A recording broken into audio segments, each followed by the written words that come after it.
Good morning आप सभी को। उपन्यास की आज ये अंतिम क्लास होगी। आज उपन्यास साहित्य को हम लोग फ्री करते हैं। कुछ समय पहले आप लोग को हम बता चुके थे कि महिला उपन्यासकार समाप्त हुए, उसके बाद ये दो रह गए थे। एक था आदिवासी से संबंधित और एक दलित विमर्श से संबंधित। अर्थात आदिवासी विमर्श से संबंधित कौन कौन सा उपन्यास है, इसमें पहला उपन्यास कौन है जो आदिवासी विमर्श से संबंधित है, और दूसरा दलित विमर्श से संबंधित उपन्यास, और दलित विमर्श से संबंधित उपन्यास कौन सा है। थोड़ा सा इस पर हम लोग चर्चा कर लेते हैं। और जो उपन्यास आदिवासी विमर्श से या दलित विमर्श से संबंधित है, महत्वपूर्ण उपन्यास, उसको इस क्लास में आज हम देख के उपन्यास को छुट्टी करते हैं। ठीक है, इसके बाद अगला कोई भी साहित्य विधा लेके हम लोग चलेंगे। चलिए, तो सबसे पहले आज बात करते हैं आदिवासी विमर्श से संबंधित उपन्यास। उसके बाद हम लोग दलित विमर्श से संबंधित उपन्यास को देखेंगे।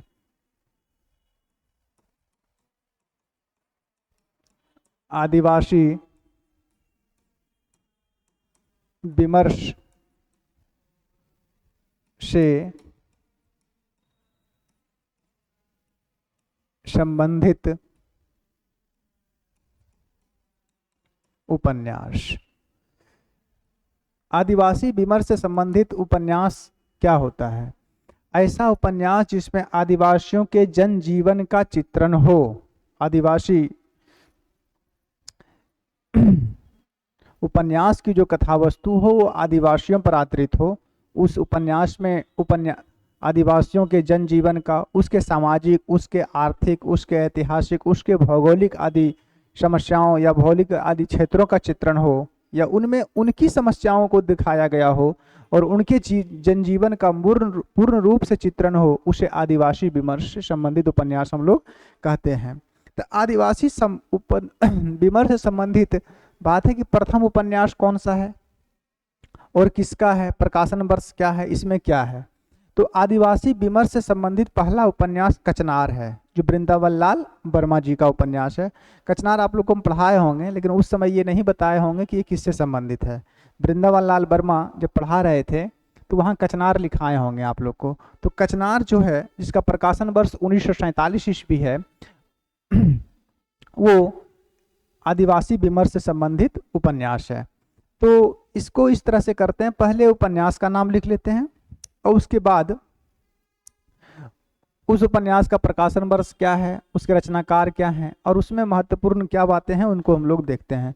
तो सबसे पहले देख लेते हैं कचनार को ही, क्योंकि ये आदिवासी विमर्श से संबंधित प्रथम उपन्यास माना जाता है।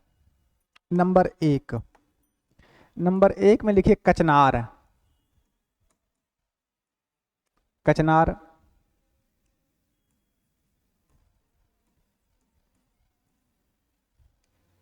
कचनार कचनार का प्रकाशन वर्ष क्या है? ये प्रकाशन वर्ष है 1947 ईस्वी।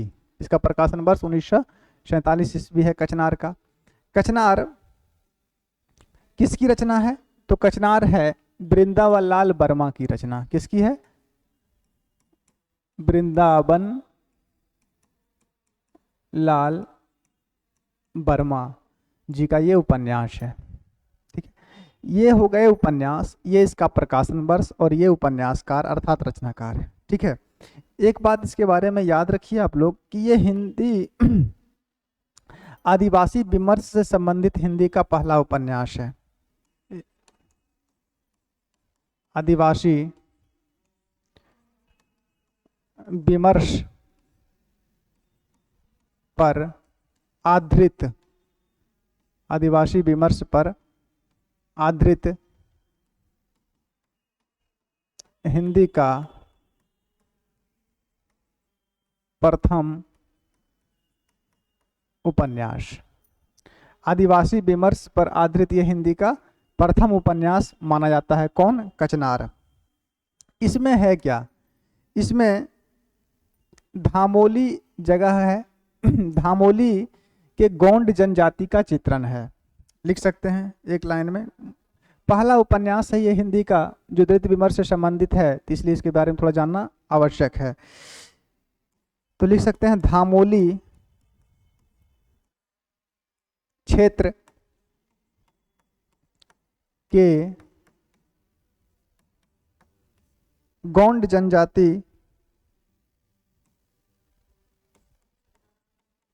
धामोली क्षेत्र के गोंड जनजाति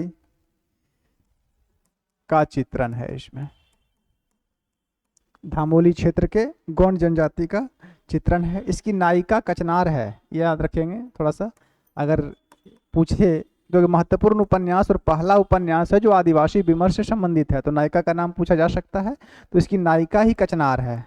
कचनार एक नायिका होती है जो आदिवासी जाति से संबंधित होती है, ये नायिका कचनार है। तो कचनार जो है वृंदावन लाल वर्मा की, ये हिंदी की पहली आदिवासी विमर्श से संबंधित उपन्यास है। आदिवासी विमर्श पर आधारित हिंदी का प्रथम उपन्यास कौन सा है? कचनार है। धामोली क्षेत्र के गौंड जनजाति का चित्रण है, इसकी नायिका कचनार है। ठीक है। दूसरा उपन्यास की अगर बात करें, आदिवासी विमर्श से संबंधित दूसरा उपन्यास कौन सा है, तो दूसरा उपन्यास है रथ के पहिए। रथ के पहिए, ये उपन्यास आप लोग को हम पढ़ा चुके हैं, लेकिन याद नहीं होगा कि ये किन की रचना है, रथ के पहिए। और इसका प्रकाशन वर्ष क्या है? देखिए, इसके प्रकाशन वर्ष में दो बातें हैं। डॉक्टर नगेंद्र इसका प्रकाशन वर्ष रथ के पहिए का मानते हैं 1952, और रामचंद्र तिवारी इसका प्रकाशन वर्ष मानते हैं 1953। ठीक है। अगर दोनों ऑप्शन में रहे तो 52 श्रेष्ठ है। दोनों अगर ऑप्शन में रहे तो इसका प्रकाशन वर्ष 52 ही आप लोग को मानना है, क्योंकि डॉक्टर नगेंद्र 52 मानते हैं इसका प्रकाशन वर्ष, अन्य विद्वान भी यही मानते हैं, लेकिन रामचंद्र तिवारी इसका प्रकाशन वर्ष 1953 मानते हैं। किसकी रचना है ये? ये देवेंद्र सत्यार्थी की रचना है। किन की रचना है? देवेंद्र सत्यार्थी की रचना है। देवेंद्र सत्यार्थी की रचना है। इसमें है क्या? इसमें मध्य प्रदेश के गौंड जनजाति का चित्रण है। एक लाइन इसमें लिख लीजिए, मध्य प्रदेश के गौंड जनजाति का चित्रण। ठीक है, ये ऐसे पढ़ा चुके हैं पहले आप लोग को। तीसरा उपन्यास अगर इससे देखें रथ के पहिए के बाद, तो सागर लहरें और मनुष्य, ये भी पढ़ा चुके होंगे, उदय शंकर भट्ट की है 1956 ईस्वी में। सागर लहरें और मनुष्य। सागर लहरें और मनुष्य की बात करें कि सागर लहरें और मनुष्य किनकी, कब प्रकाशन वर्ष क्या है, तो ये प्रकाशन, इसका प्रकाशन वर्ष 1956 ईस्वी है। और ये किसकी रचना है? ये रचना है उदय शंकर भट्ट की। किसकी रचना है? उदय शंकर भट्ट की ये रचना है। उदय शंकर भट्ट जी की ये रचना है। इसमें क्या है, अगर इस उपन्यास की बात करें कि सागर लहरें और मनुष्य में क्या है, तो इसमें मुंबई के बारसोवा क्षेत्र में कोल जनजाति के मछुआरों का चित्रण है। ये पहले भी आप लोग कुछ लिखा चुके हैं, लिख लीजिए एक लाइन में। मुंबई के बारसोवा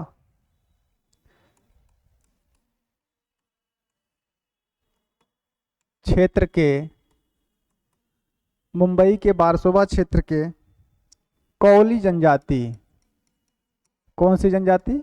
कौली जनजाति के मछुआरों का चित्रण है। सागर लहरें और मनुष्य में, सागर लहरें और मनुष्य किनका है? 1956 में उदय शंकर भट्ट जी की रचना है। इसमें क्या है, तो मुंबई के बारसोवा क्षेत्र के कौली जनजाति के मछुआरों का चित्रण है, जो इसमें, ये भी आदिवासी विमर्श से संबंधित उपन्यास है। आगे नंबर 4 पे लिख लीजिए एक महत्वपूर्ण उपन्यास, नंबर 4, जंगल के फूल। जंगल के फूल। जंगल के फूल का प्रकाशन वर्ष कब है? जंगल के फूल 1960 ईस्वी में इसका प्रकाशन हुआ था। और इसके रचनाकार कौन है? इसके रचनाकार है राजेंद्र अवस्थी। राजेंद्र अवस्थी जी की ये रचना है। इसमें क्या है? इसमें बस्तर के गौंड जनजाति का चित्रण है। देखिए थोड़ा सा इसमें समझिए, बस्तर के गौंड जनजाति का चित्रण। इससे दो फायदा आप लोग को हो रही है इस तरह से लिखने से। एक तो ये है कि रथ के पहिए का कथा क्षेत्र क्या हो गया, मध्य प्रदेश हो गया, और किसका चित्रण है, तो गौंड जनजाति का चित्रण है। दो चीजें, मुंबई सागर लहरें और मनुष्य का कथा क्षेत्र पूछ सकता है कि किस शहर से संबंधित है, तो ये मुंबई से है। और मुंबई में कौन सा क्षेत्र, मुंबई के बारसोवा क्षेत्र में कौली जनजाति का चित्रण है। और जंगल के फूल जो राजेंद्र अवस्थी की रचना है 1960 ईस्वी की, इसमें क्या है, इसमें बस्तर के गौंड जनजाति का चित्रण है। ये हो गए। इसके बाद अगला उपन्यास लिख लीजिए, गुलशेर खां सानी का एक उपन्यास था सांप और सीढ़ी, नंबर 5। नंबर 5 सांप और सीढ़ी। देखिए सांप और सीढ़ी उपन्यास जो है, सांप और सीढ़ी पहले ये उपन्यास कस्तूरी नाम से प्रकाशित हुई थी, बाद में इसे सांप और सीढ़ी नाम दे दिया गया था। तो सांप और सीढ़ी कब की है, इसका प्रकाशन वर्ष 1983 ईस्वी है। किसकी रचना है ये गुलशेर खां सानी जी की रचना है। गुलशेर खां सानी की रचना है। इसमें क्या है, तो एक बात तो इसके बारे में अभी आप लोग को ये बताया कि ये पहले कस्तूरी नाम से प्रकाशित हुई थी, बाद में इसका नाम सांप और सीढ़ी कर दिया गया। और इसमें कथा क्या है, इसमें बस्तर के आदिवासियों का चित्रण है। इसमें दो बातें लिख लीजिए, पहले यह कस्तूरी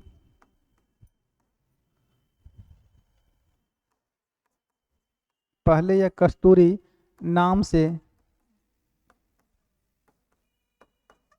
प्रकाशित हुआ। पहले ये किस नाम से प्रकाशित हुआ, कस्तूरी नाम से। दूसरी बात इसके बारे में ये कि इसमें बस्तर के कौन सी जनजाति, बस्तर के हलवा जनजाति का चित्रण है। इसमें बस्तर के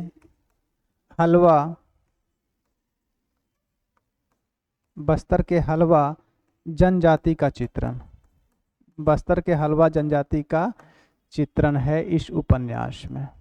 बस्तर के हलवा जनजाति का चित्रण इस उपन्यास में किया गया है। तो ये 5 हो गए। किससे, एक बार रिपीट कर लीजिए। आज हम सबसे पहले आदिवासी विमर्श से संबंधित उपन्यास को देख रहे हैं, इसके बाद दलित विमर्श से संबंधित देखेंगे। तो आदिवासी विमर्श से संबंधित पहला उपन्यास कचनार है, ठीक है, 1946 ईस्वी, वृंदावन लाल वर्मा जी का, जो हिंदी में आदिवासी विमर्श से संबंधित पहला उपन्यास माना जाता है। इसके बाद रथ के पहिए, सागर लहरें, मनुष्य, जंगल के फूल, सांप और सीढ़ी। सांप और सीढ़ी के बाद अगला उपन्यास देख लीजिए, पिंजरे में पन्ना। कितना नंबर है जी, पिंजरे में पन्ना, ये नंबर हो जाएगा 6, नंबर 6। पिंजरे में पन्ना। अगर पिंजरे में पन्ना का प्रकाशन वर्ष देखें तो ये कब प्रकाशित हुई थी, 1981 ईस्वी में ये प्रकाशित हुई थी। और किसकी रचना है ये मणि मधुकर की रचना है।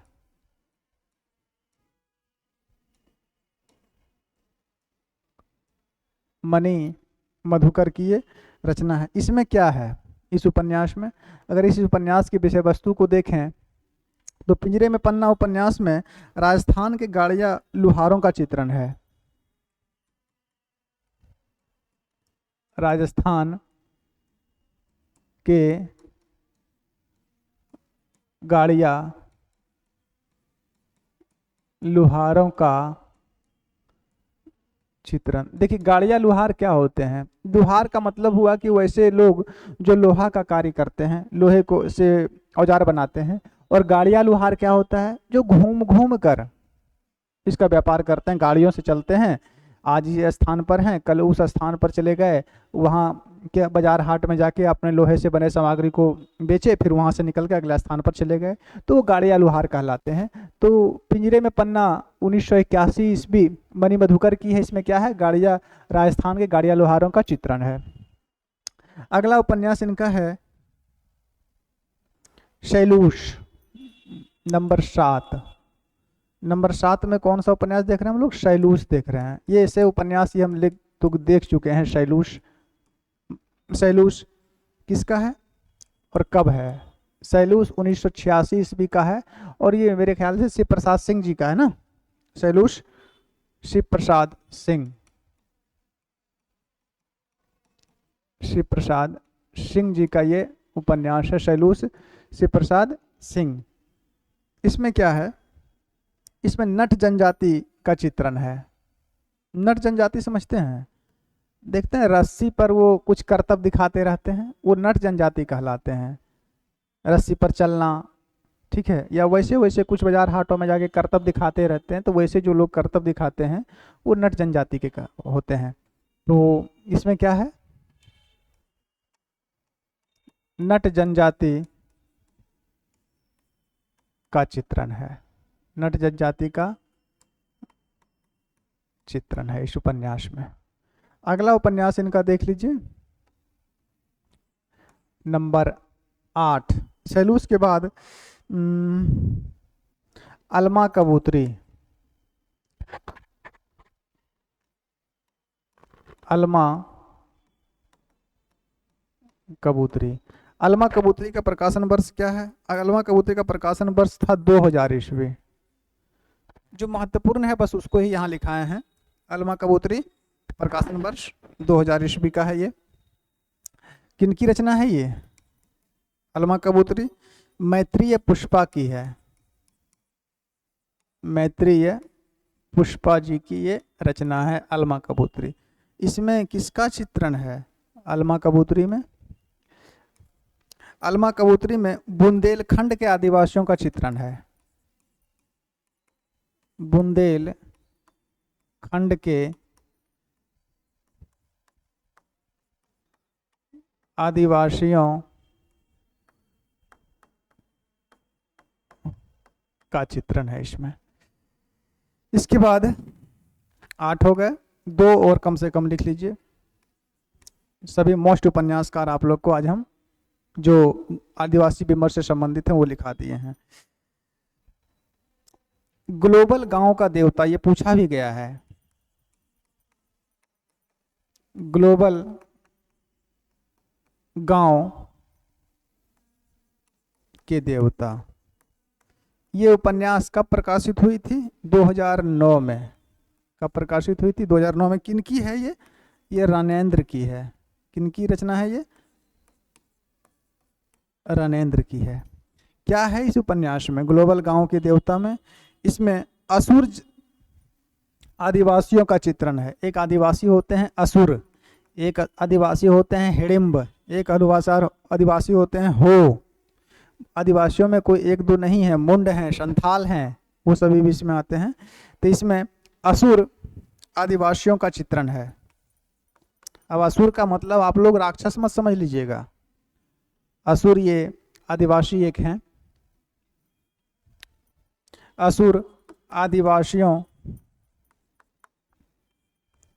का चित्रण इसमें किया गया है। ये महत्वपूर्ण 9 हो गए। कुछ और देख लेते हैं। कितना हो गया? 9 हो गया ना। कुछ और देख लीजिए, एक लिख लीजिए।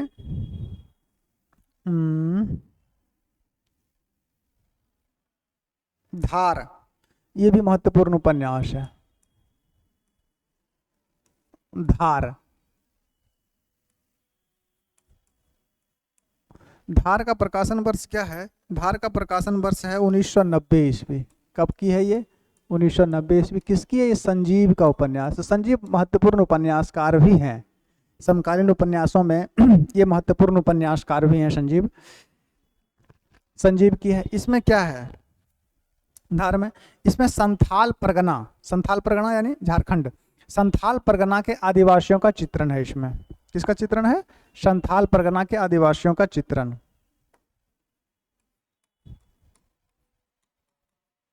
संथाल परगना के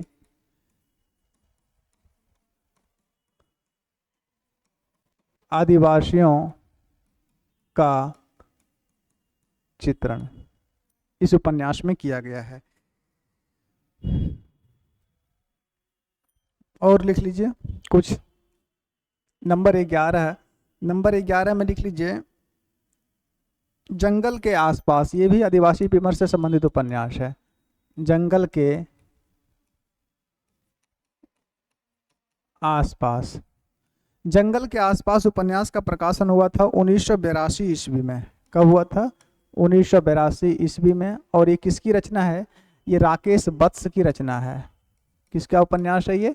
राकेश वत्स का उपन्यास है। इसमें क्या है? इसमें सोन नदी के तट पर बसे आदिवासियों का चित्रण है।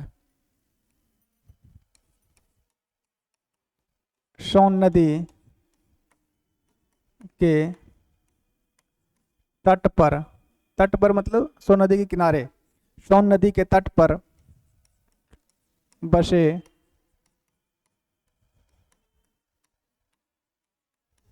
आदिवासियों का चित्रण है इस उपन्यास में। सोन नदी के तट पर बसे आदिवासियों का चित्रण इस उपन्यास में किया गया है। एक उपन्यास कम से कम और लिखिए महत्वपूर्ण जो है। मेरी दृष्टि में जो महत्वपूर्ण था वो आप लोग को हम 10-11 लिखा दिए। इससे परीक्षा में इससे बाहर अगर आदिवासी विमर्श से उपन्यास पूछे जा रहे हैं तो इससे बाहर प्रश्न नहीं आएंगे। एक और लिख लीजिए बन के मन में। बन के मन में।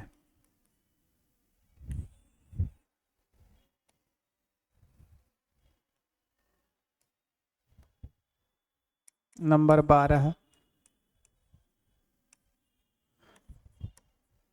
बन के मन में। बन के मन में का प्रकाशन वर्ष क्या था? 1962 ईस्वी था। और ये किनका उपन्यास है? 1962 में ये किनकी रचना है?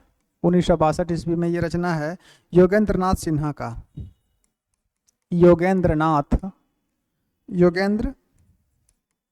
नाथ सिन्हा की रचना है। योगेंद्र नाथ सिन्हा। इस उपन्यास में क्या है? इसमें बिहार के हो आदिवासियों का चित्रण है। बिहार के हो आदिवासियों का चित्रण है। बिहार के हो आदिवासियों का चित्रण इस उपन्यास में किया गया है। तो ये आदिवासी विमर्श से संबंधित उपन्यासकार हो गए। ये लगभग 12 आप लोगों को करा दिए और परीक्षा की दृष्टि से ये महत्वपूर्ण है। इससे ज़्यादा की आवश्यकता आप लोगों को नहीं है। और इनमें विषय वस्तु इसलिए हम बता दिए हैं इन उपन्यासों का, ताकि अगर परीक्षा में विषय वस्तु या स्थान पूछ ले कि कचनार में किस स्थान का चित्रण है, तो कचनार में धामोली का चित्रण है। अगर दूसरा देखें रथ के पहिए तो मध्य प्रदेश से संबंधित है। सागर लहरें और मनुष्य तो मुंबई से है। जंगल के फूल तो बस्तर है। सांप और सीढ़ी भी तो बस्तर से ही है। ठीक है। पिंजरे में पन्ना राजस्थान से संबंधित है। और शैलूष जो है ये नट जनजाति से संबंधित है। और नट जनजाति में से किसी खास स्थान का बात इसमें नहीं किया गया है जो शिव प्रसाद सिंह जी का है। तो ये हो गए आदिवासी विमर्श से संबंधित उपन्यास। अब हम आगे देख लेते हैं दलित विमर्श से संबंधित उपन्यास, जो कि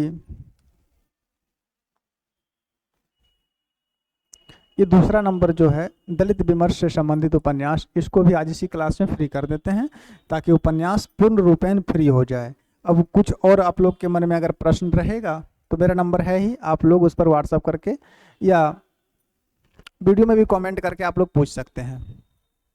चलिए तो आज इसको भी फ्री कर ही देते हैं। दलित विमर्श से संबंधित उपन्यास। दलित विमर्श से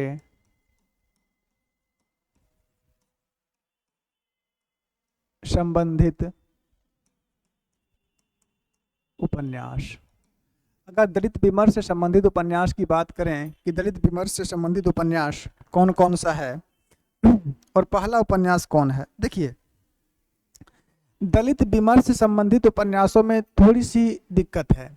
प्रथम उपन्यास कैसे किसे माना जाए, तो प्रथम उपन्यास तो छप्पर ही है, इसमें कोई शंका नहीं है। लेकिन थोड़ा सा इसका इतिहास समझिए।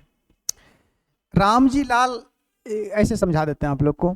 एक व्यक्ति थे रामजी लाल। रामजी लाल सहाय। रामजी लाल सहाय जी ने 1954 में एक उपन्यास लिखा, बंधन मुक्त। बंधन मुक्त। कौन सा उपन्यास लिखा? बंधन मुक्त। कब लिखा? 1954 ईस्वी में रामजी लाल सहाय ने एक उपन्यास लिखा, बंधन मुक्त। इसे हिंदी का उपन्यास, प्रथम उपन्यास माना जाना चाहिए, है ना, परंतु ये उपन्यास अनुपलब्ध है, ये उपलब्ध नहीं है, जिस कारण से इसे हिंदी का प्रथम उपन्यास नहीं माना गया है। दूसरा उपन्यास लिखा गया था 1980 में। किसके द्वारा? डीपी बरुण द्वारा। डीपी बरुण द्वारा 1980 में एक उपन्यास लिखा गया था, अमर ज्योति। कौन सा उपन्यास लिखा गया? अमर ज्योति। अमर ज्योति। अब अमर ज्योति को जब ये महत्वपूर्ण, ये अनुपलब्ध है, ये क्या था? ये अनुपलब्ध है, ये मार्केट में नहीं मिली, अर्थात इसका कोई भी प्रति जो है वर्तमान में उपलब्ध नहीं हो पाया, इस कारण से इसको हटा दिया गया। दूसरी बात अगर करें तो दूसरा उपन्यास था डीपी बरुण द्वारा 1980 में, अमर ज्योति। इसको हिंदी का पहला दलित विमर्श से संबंधित उपन्यास माना जाना चाहिए, परंतु इस उपन्यास में उपन्यास के सभी तत्व मौजूद नहीं थे, इसी कारण से इसे भी हिंदी का पहला दलित विमर्श से संबंधित उपन्यास नहीं माना गया, क्योंकि इसमें उपन्यास के सभी तत्व महत्वपूर्ण उपन्यास के तत्व होते हैं, जो आप लोगों को उपन्यास पढ़ाने से पहले ही पढ़ा चुके थे, वो सभी तत्व इसमें मौजूद नहीं थे, इसलिए इसको हिंदी का पहला उपन्यास, दलित विमर्श से संबंधित उपन्यास नहीं माना गया। दलित विमर्श से जो तीसरा पहला उपन्यास माना जाता है, जो दलित विमर्श पर आधारित प्रथम उपन्यास है, वो है जयप्रकाश करदम जी का, जयप्रकाश करदम जी का 1994 ईस्वी में एक उपन्यास लिखा, छप्पर। कौन सा उपन्यास लिखा? छप्पर। ये उपन्यास हिंदी का प्रथम उपन्यास है। ये क्या है? प्रथम दलित विमर्श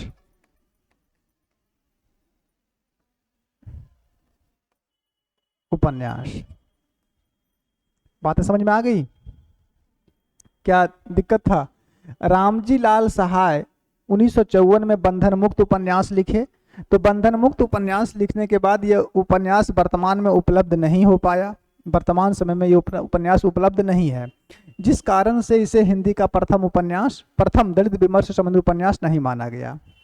डीपी बरुण ने 1980 में अमर ज्योति के नाम से उपन्यास लिखा। ये इसमें उपन्यास के सभी तत्व मौजूद नहीं हैं, इसी कारण से दलित विमर्श से संबंधित प्रथम उपन्यास इसे भी नहीं माना गया। तीसरा उपन्यास जो है जयप्रकाश करदम द्वारा 1994 में छप्पर, जो हिंदी में दलित विमर्श से संबंधित प्रथम उपन्यास है, क्योंकि ये उपलब्ध भी है और इसमें उपन्यास के सभी तत्व मौजूद हैं। प्रश्न अगर पूछे कि दलित विमर्श से संबंधित हिंदी का प्रथम उपन्यास कौन सा है, तो छप्पर है, प्रकाशन वर्ष 1954 है और रचनाकार जयप्रकाश करदम है। यही समझाना चाह रहे थे आप लोग को, आप समझ लिए तो अच्छी बात है। चलिए अब हम दलित विमर्श से संबंधित उपन्यास को देख लेते हैं। तो नंबर 1 में लिख लीजिए, मिट्टी की सौगंध। सिर्फ नाम याद रखिए, ज्यादा नहीं। मिट्टी की सौगंध। अगर मिट्टी के सौगंध की बात करें कि मिट्टी के सौगंध का प्रकाशन वर्ष कब हुआ, तो 1995 ईस्वी में है। देखिए अभी 94 में है ये छप्पर और 95 से लिखा रहा है। पहला उपन्यास तो ये हो ही गया, प्रथम उपन्यास मिट्टी की सौगंध 1995 ईस्वी। रचनाकार कौन है? रचनाकार है प्रेम कपाड़िया। प्रेम कपाड़िया। ये दूसरा उपन्यास है जो दलित विमर्श से संबंधित। तीसरा उपन्यास लिख लीजिए, मोरी की ईंट। दूसरा उपन्यास मोरी की ईंट। मोरी की ईंट मोरी की ईंट का प्रकाशन वर्ष क्या है? ये 1996 में है। 1996 इसका प्रकाशन वर्ष है। किसकी रचना है ये? यह है मदन दीक्षित की रचना। मदन दीक्षित की ये रचना है, मोरी की ईंट। इसके बाद लिख लीजिए हीरा परा बाजार में। हीरा परा बाजार में, हीरा परा बाजार में का प्रकाशन वर्ष क्या है? प्रकाशन वर्ष इसका भी 1996 ईस्वी ही है। और ये किसकी रचना है हीरा परा बाजार में? ये है सुबोध कुमार श्रीवास्तव का। सुबोध कुमार श्रीवास्तव का ये उपन्यास है। वैशाख नंदन ऐसे समझो, ये है उपन्यास। ये क्या है? उपन्यास है। ये है समय यानी प्रकाशन वर्ष आप लोग कह सकते हैं। और ये हैं उपन्यासकार। अब कोई दिक्कत नहीं है ना? अब तो कोई दिक्कत नहीं होगा। उपन्यास, प्रकाशन वर्ष और ये उपन्यासकार हो गए। तो हीरा परा बाजार में 1996 सुबोध कुमार श्रीवास्तव। उसके बाद उस शहर तक 97 की रचना है। उस शहर तक, उस शहर तक, उस शहर तक कब की है? ये 1997 में प्रकाशित हुई थी। किसकी रचना है ये उस शहर तक? ये तेजिंद्र की रचना है।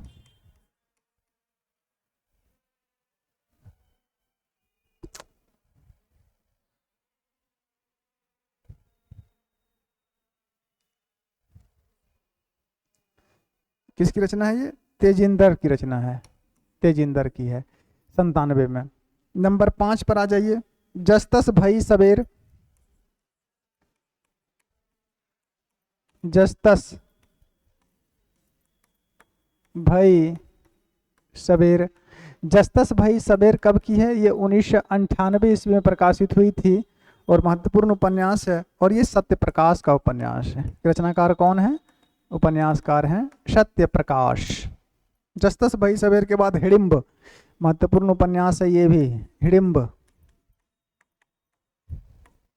हिडिंब, हिडिंब का प्रकाशन वर्ष क्या है? ये 2000 ईस्वी में प्रकाशित हुई थी, 2000 ईस्वी में। और प्रकाश रचनाकार कौन है हिडिंब के? S.R. Harnaut. S.R. Harnaut, S.R. Harnaut इसके रचनाकार हैं।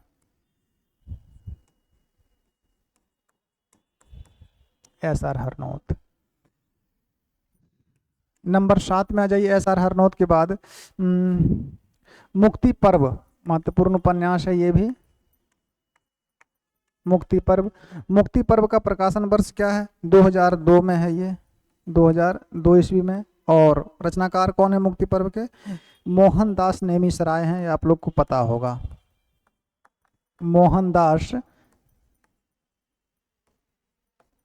नेमिसराय, मोहनदास नेमिसराय इसके जो हैं वो हो गए रचनाकार। 7 लिखिए, आगे अगले पेज में देखते हैं। फिर आज दोनों को फ्री करते हैं।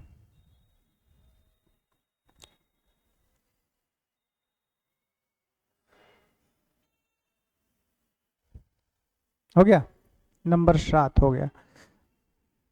इसके बाद नंबर 8 में लिख लीजिए युग नायिका। नंबर 8 कौन सा उपन्यास है? युग नायिका। युग नायिका का प्रकाशन वर्ष क्या था? युग नायिका जो उपन्यास है ये 2004 ईस्वी में प्रकाशित हुई थी, 2004 में। और इसके रचनाकार कौन है युग नायिका के? अभय मौर्य हैं। कौन मौर्य हैं? अभय मौर्य, अभय मौर्य। नंबर 9, नंबरिंग सही है ना जी? 7 के बाद 8, ठीक है। अभय मौर्य। नंबर 9 में लिखिए, अब एक युग पर्व लिखाए थे आप लोग को, लिखा दिए थे। एक युग मुक्ति पथ लिखिए। मुक्ति पर्व था कि युग पर्व था? मुक्ति पर्व होना चाहिए था। हाँ, मुक्ति पर्व। अब मुक्ति पथ लिखिए एक ठो। मुक्ति पथ, पथ मतलब रास्ता। मुक्ति पथ, मुक्ति पथ कब की है? ये 2006 ईस्वी में प्रकाशित हुई थी। किसकी है मुक्ति पथ? मुक्ति पथ भी अभय मौर्य की है। किसकी है? ये भी अभय मौर्य जी का उपन्यास है, अभय मौर्य। इसके बाद अगला उपन्यास लिख लीजिए, पलायन। पलायन, पलायन का प्रकाशन वर्ष 2006 है, 2006 ईस्वी। रचनाकार कौन है इसके? रचनाकार कौन है? के नाथ, के नाथ। नंबर 11, ज्यादा नहीं है, एक दो ठो और है। ऊपर के, उधर के लोग था एक, उधर के लोग। उधर के लोग का प्रकाशन वर्ष क्या है? उधर के लोग का प्रकाशन वर्ष 2008 है, 2008 ईस्वी। और रचनाकार कौन है? ये अजय नावरिया होंगे, अजय नावरिया। किसकी रचना है ये? अजय नावरिया की है। एक और लिख लीजिए, ज़्यादा नहीं, 12 कम से कम पूरा लीजिए। एक है त्रासदी, उपन्यास है त्रासदी। प्रकाशन वर्ष त्रासदी का 2011 ईस्वी। और किनकी रचना है ये त्रासदी? ये भी अभय मौर्य जी का ही है, अभय मौर्य की ये भी उपन्यास है। 12। एक और लिख लीजिए, एक कस्बे के नोट्स, एक कस्बे के नोट्स, एक कस्बे के नोट्स। देखो, एक पति के नोट्स, एक पत्नी के नोट्स तो हो चुके थे, एक बच गए थे, एक कस्बे के नोट्स, इसको भी याद कर लो। एक कस्बे के नोट्स, एक कस्बे के नोट्स कब की है? ये 2012 की है। कब की है? 2012 ईस्वी में। किसकी है ये नीलेश रघुवंशी की है। महिला उपन्यासकार हैं ये, नीलेश रघुवंशी जो हैं ये महिला उपन्यासकार हैं और इन्हीं के हैं ये। तो ये 13 उपन्यास जो हो गए, ये दलित विमर्श से संबंधित उपन्यास हो गए। तो दलित विमर्श से संबंधित उपन्यासकार, इसके साथ साथ ही आप लोग को आदिवासी संबंधित उपन्यासकार, मतलब ये पूर्ण रूपेण अगर देखा जाए मूलतः घटनाओं को, आदिवासी विमर्श से संबंधित उपन्यास भी आप लोग को हम करा चुके हैं, आदिवासी विमर्श से, दलित विमर्श से भी करा चुके हैं। और ये उपन्यास की 28वीं क्लास थी और आज ये अंतिम क्लास थी उपन्यास की। आज उपन्यास समाप्त हुआ, ठीक है। और आज के लिए इतना ही। अगले क्लास में हम लोग कोई अगला टॉपिक शुरू करेंगे। उपन्यास हो गए तो नाटक हैं, निबंध हैं, आलोचना है, ठीक है, कहानी है, बहुत सारे विधाएं हैं। उनमें से कोई भी विधा जो परीक्षा की दृष्टि से महत्वपूर्ण हो उसको लेंगे और फिर इसके स्थान पर या अन्य कोई विधा शुरू करते हैं, वो कल की क्लास में होगी। आज के लिए इतना ही, धन्यवाद।